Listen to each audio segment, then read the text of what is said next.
अखंडो हम जो शब्द है वो तो अखंडो हम, अहम जोड़ दिया आपने, अहम जोड़ दिया तो स्वयं की ओर जा रहा है।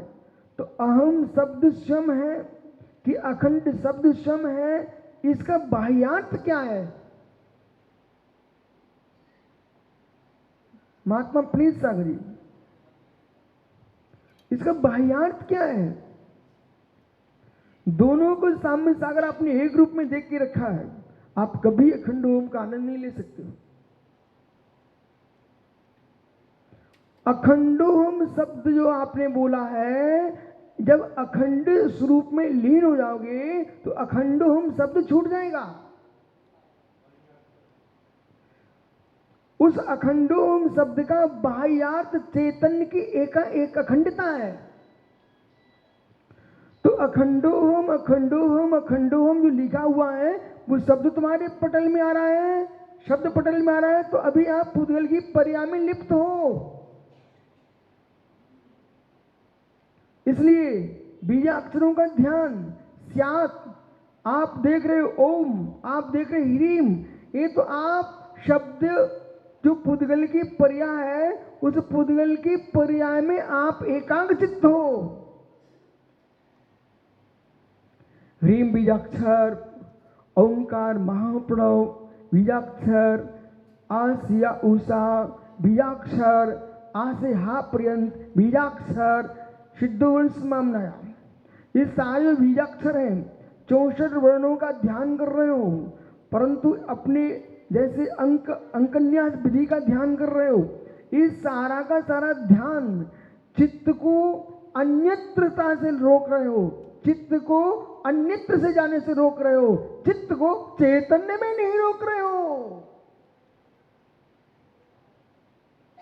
चित्त को अन्यत्र भटकने से रोक रहे हो। जैसे कि कोई पुरुष किसी स्त्री पुरुष के चेहरे को देख रहा है, उसका चित्त दूसरे के चेहरे पे जा रहा है। उनसे एक गुरु महाराज ने कहा, बेटा भगवान अरहंत की प्रतिमा का ध्यान करो। बहुत अच्छा कहा, बहुत अच्छा किया, भगवान को देखने लग गया। मित्र, आपने किसी गैरों के चेहरों की जगह प्रभु का चेहरा देखा है, पर तुमने प्रभु का चेहरा देखा है, जिसे ब्रह्म का चेहरा नहीं देखा। कठिन दिख रहा है क्या? समझ में आ रहा है कि नहीं आ रहा है? जैसे कि एक मां का बेटा सुब्रत शादी खत्म हो गया, एक मां का बेटा खत्म हो गया और वो मां बिलक रही है, रो रही है, बिलक रही है, रो रही है, बिलक रही है, तो उसका दूसरा बेटा भी था।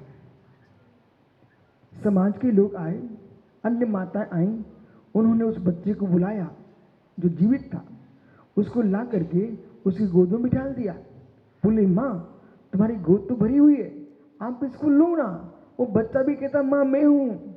अब विषय पकड़ने पर बच्चा आ गया, बच्चा गोदी में है, लेकिन फिर भी माँ के आंसू नहीं रुक रहे। बोले क्यों? उसे मालूम है तो मेरा ही बेटा, पर वो नहीं है ना, वो नहीं है ना। जैसे दूसरा बेटा है सामने आमने पर भी मां को उस बेटे का ही चेहरा दिखता है, ऐसे ज्ञानी जीव परमात्मा का चेहरा देखने पर भी उसे परमात्मा ही समझता, पर आत्मा ही समझता है, निज आत्मा नहीं है। इसके लिए लाना पड़ेगी बहुत मेहनत, बहुत शक्ति चाहिए। इसलिए भगवान का चेहरा देख लेना सरल है, चिदानंद को जान पाना कठिन है। जो जीव चिद ब्रह्म में नहीं जा पाते हैं, उन्हें परमात्मा का चेहरा देखते रहना चाहिए, अन्यथा तुम कहीं के भी नहीं रहोगे। यानी समझ में आ रहा है मैं क्या बोल रहा हूं? जब आप सुनते सुनते इतनी शांत होकर के देख रहे कि कुछ अलग विद्या चल रही है, अब निर्णय करो कि योगी जब उसको ध्यान में अपने को निहारना चाहता है तो कितना पुरुषार्थ लगेगा। बोले साधु बन के ढोलक मंजीरी लेके चलोगे बेटा, कोई बहुत बड़ी बात नहीं है। ये तो खेल बंदरों का दिखाने वाले भी डमरू बजाते रहते, भीड़ जोड़ते रहते। कालाजी विक्रम भैया डमरू बजाने वाले भी, रीछ का भालू का खेल दिखाने वाले, बंदरों का खेल दिखाने वाले, श्वान का खेल दिखाने वाले बहुत इंसान मिलते हैं जो डमरू बजा करके भीड़ जुटा लें। बिना डमरू के, बिना डमरू के, बिना भीड़ के नृत्य को देख लेना ये महायोगी का काम है। घी के समय जो दृष्टि होती है गोपिका की वो अलग होती है, और मट्ठा बनाते समय दृष्टि अलग होती है। मट्ठा भांजते भांजते, रई घुमाते घुमाते कहीं ज़्यादा छलक भी जाए तो ज़्यादा टेंशन नहीं लेती, पूरा ज़मीन में पड़ा मिल जाता है मट्ठा, बहुत सोचती नहीं है। उसे मालूम है एक लोटा और पानी डाल देंगे तो बढ़ जाएगा मट्ठा। एक लोटा पानी दे के कन्नू भैया मट्ठा बढ़ा सकते हो, पर एक लोटा पानी डालकर घी बढ़ाने की क्षमता नारायण कृष्ण के पास भी नहीं है, जो मक्खन खाते थे यशोदा। किसी के पास है ताकत? एक लोटा पानी डाल करके सर्वज्ञ भैया मट्ठा बढ़ा सकते आप, लेकिन घी नहीं बढ़ा सकते हो। ऐसे ज्ञानी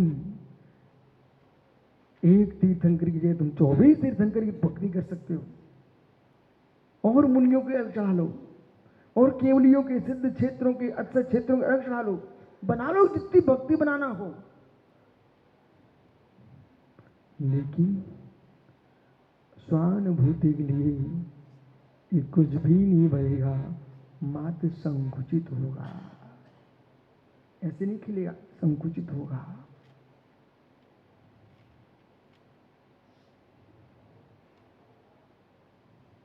फिर आप कहना अद्वैत, अद्वैत शब्द भी अद्वैत नहीं है, वो भी द्वैत है। बाह्यार्थ। इसलिए जिन लोगों को दार्शनिक दृष्टि से, तार्किक दृष्टि से समझते हुए शब्द शास्त्र को आध्यात्मिक दृष्टि से देखेंगे तो उनको बाह्य अर्थ में आत्मानुभूति दिखेगी, शब्द हट जाएगा।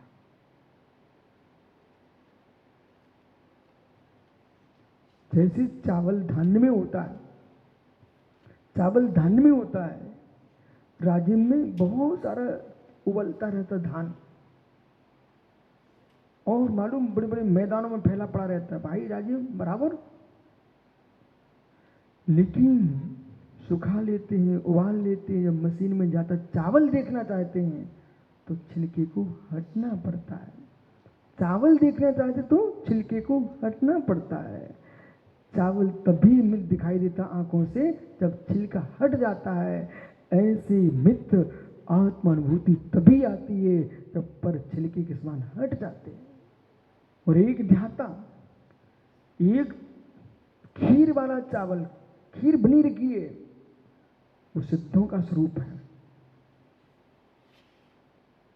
खीर बनी रखी है, वो सिद्धों का स्वरूप है।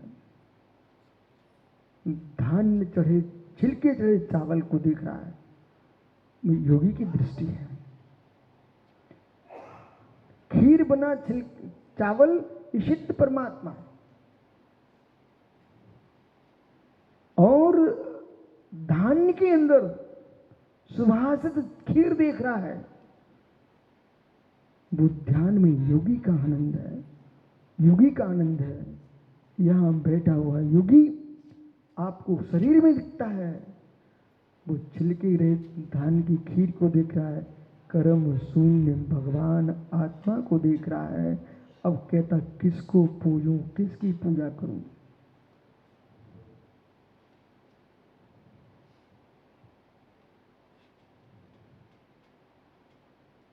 ज्ञान गे में तन्मय बहिर्भूत, और ज्ञान गे में तन्मु एकत्वभूत। प्रवेश नहीं कर रहा विषय,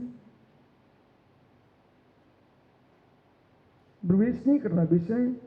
महात्मा सरस्वती जी ज्ञान में बहिर्ज्ञेयों का तन्मयपना, वो ज्ञान में निज ज्ञाता का तन्मयपना, ज्ञान में ज्ञेयों का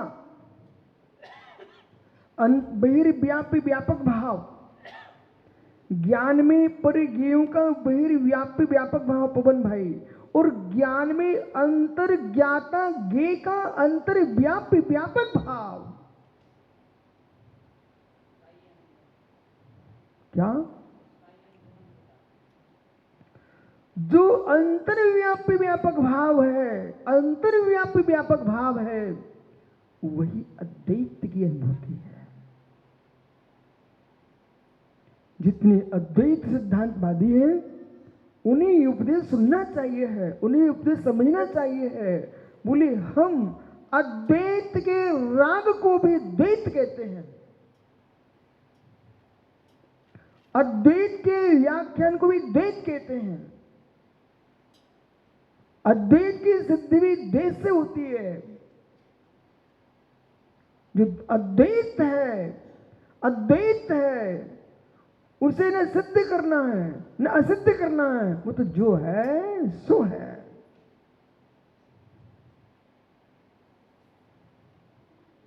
तन्मय, मात्र वस्तु का वस्तुत्व, मात्र वस्तु का वस्तुत्व, मात्र वस्तु का वस्तुत्व। इसलिए समझो पीयूष, जगत का शब्द जाल विशाल है बेटा, जगत के चेहरे नाना रूप हैं, चिद ब्रह्म एक अलौकिक अनुपम, अलौकिक अनुपम अरूप है। मध्य कुमारी मित्र समझ रहे ना, अनुपम अलौकिक अनुपम है, अनुपम है, अरूप है। रूपों में अद्वैत को जो देख रहा है वो क्या जाने। फिर एक परमाणु पुद्गल में अद्वैत देखिए, एक परमाणु पुद्गल में अद्वैत देखिए, एक परमाणु, पर वो एक अद्वैत परमाणु नाना अणुओं की दृष्टि से अद्वैत है। पुद्गल परमाणु, पंडित जी दिल्ली, पुद्गल परमाणु स्कंदों की दृष्टि से द्वैत है। क्या एक परमाणु द्वैत नहीं है? क्या परमाणु द्वैत नहीं है? संजन सागर जी, परमाणु द्वैत नहीं है।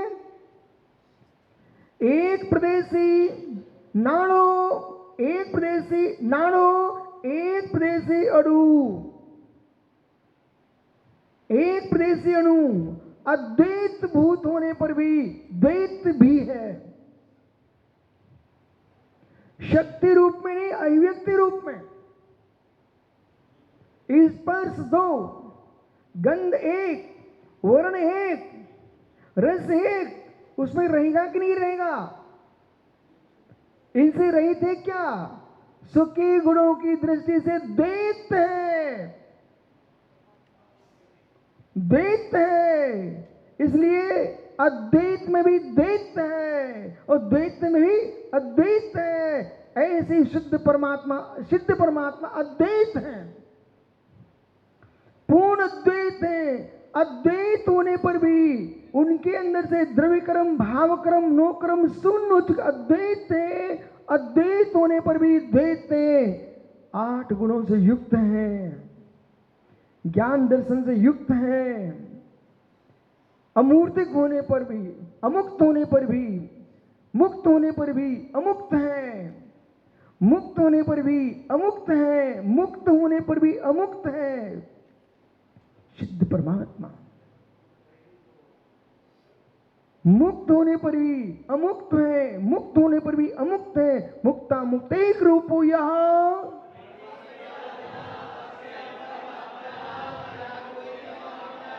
हाँ, यही तो सुनना था। मुक्त होने पर भी अमुक्त है, मुक्ता मुक्त एक रूप हो यहां। कर्म से मुक्त हैं, अनंत गुणों से मुक्त नहीं है। बराबर। इसलिए स्यादवाद का आश्रय ले लो, स्यादवाद का आश्रय ले लो, अनेकांत का आश्रय ले लो, छोड़ दो स्यादवाद अनेकांत का द्वेष भाव। ऐसा ब्रह्मांड में कोई भी द्रव्य नहीं है, कोई वस्तु नहीं है जो अद्वैत होने पर भी द्वैत ना हो और द्वैत होने पर भी अद्वैत ना हो। बहुत सत्य चाहिए। बोला एक दिन हमने आपसे कहा था कि पवन भिंडी के अंदर क्षमता नहीं है, वो क्षमता नहीं है तो ये कह पाए कि जैसा हम अपना सुख चाहते सभी ब्रह्मचारियों को वैसा सुख दो। सुनना ध्यान से। रूस के राष्ट्रपति शक्तिहीन है। याद है मैंने एक दिन कहा था रूस का राष्ट्रपति शक्तिहीन है। बोले क्यों? मिसाइलों पर मिसाइलें तो दाग रहा है। अरे बिल्कुल निर्बल आदमी है, कोई शक्ति नहीं उसके पास, बेचारे के पास। बोले क्यों? ये युद्ध बंद कर दो, ये शब्द कहते कि दिखाए ना।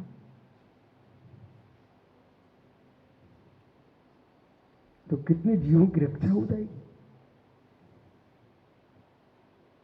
कितने लोग ऐसे हैं तो ये कहने की सामर्थ्य नहीं उनके पास। सबको समान दृष्टि से देखो, सबके प्रति करुणा करो। मित्र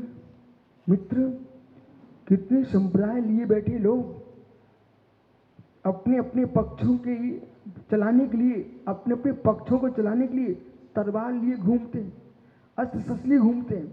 हमारे पक्ष को मानो। जैन दर्शन कहता है सभी को जीने दो, यही हमारा पक्ष है। इसलिए सर्व त्रस स्थावर का क्षेम भाव ही निर्वाण मार्ग है। सर्व जीवों का क्षेम भाव, त्रस स्थावर का क्षेम भाव। ज्ञानियों सुनो, आपके लिए एक नया शब्द आ रहा है यहां पर। संपूर्ण जीवों के लिए त्रस स्थावर जीवों का क्षेम कल्याण भाव का भाव जिसके पास है वही निर्वाण मार्ग है।